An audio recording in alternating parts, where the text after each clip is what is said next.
Is the prosecution on the right track, do you believe, at this point, especially considering now that these financial crimes have been admitted into evidence per Judge Newman?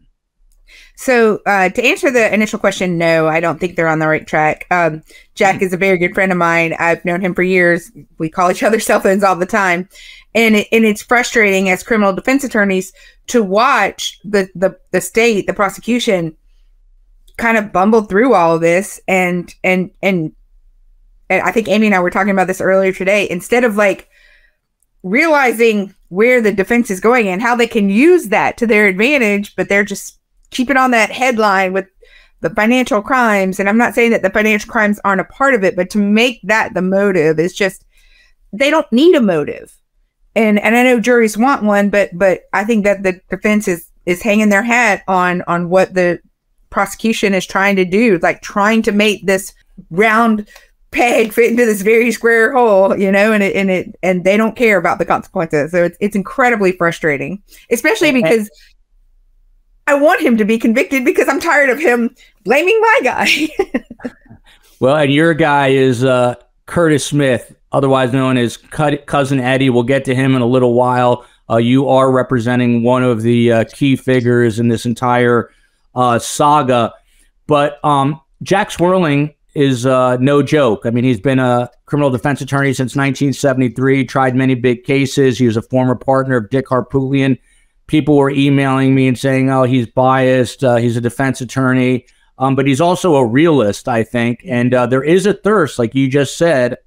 It's no lie. There's a thirst, particularly among people here at STS Nation, who want to see a conviction in this case. But there are people like yourself out there who are saying the prosecution might be sliding off that proverbial track.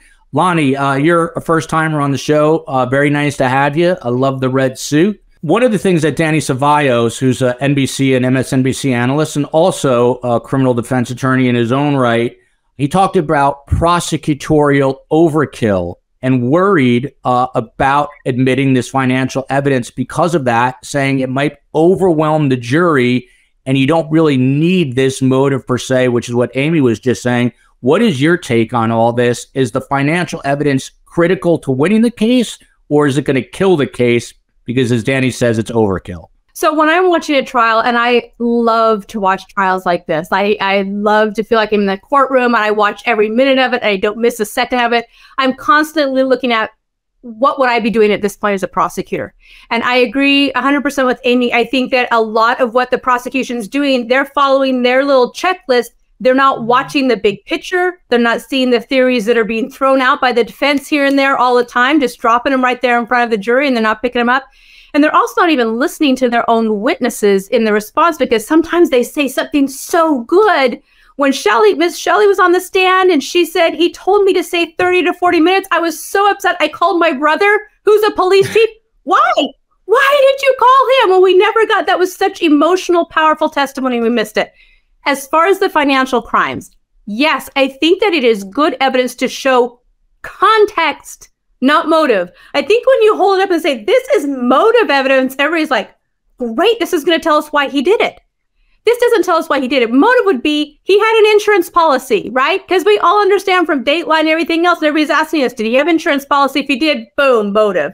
But this financial stuff is just showing that, yeah, he had a lot of pressure, he had a lot of things going on, but we're also learning at the same time that he'd been going on like this for years.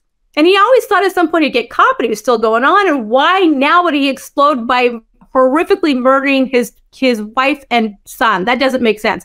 What they should be saying is, we're putting this in as context. And the judge even gave that to him. They said it doesn't come in as context.